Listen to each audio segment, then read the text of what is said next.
ауылдың айтулы ақыны Жандәулет ақын. Жандәулет ақынмен айтысатын шымкенттік сұлу Адина кәдімгі қолдап, қолдаштап отырайық.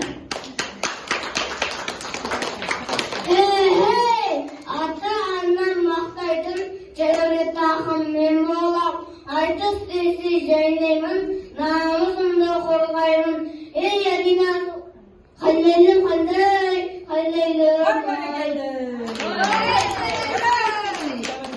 өнердің ашық есігін, шешендік сөзбен көзілдім.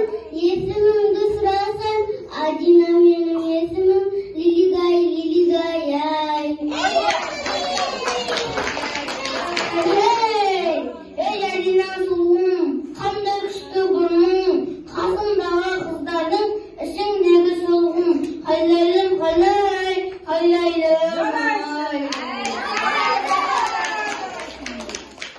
Мен мақтап қайтесің, білем өзім сұлумын, дайынсың ба мектепке, соны айтшы жігітім, Лилигай, Лилигай, ай.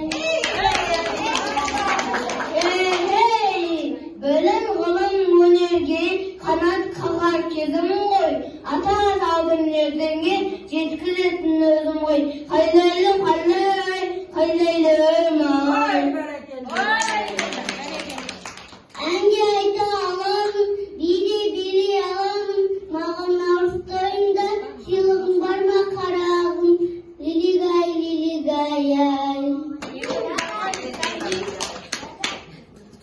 Көріп тұрсаң сұлуым, ақын деген атым бар, сізге сыйлық бермесем, жігіт тіккесім болар.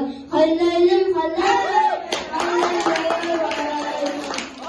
Kaniki жігіттің сыйлығын көрейік, Каники.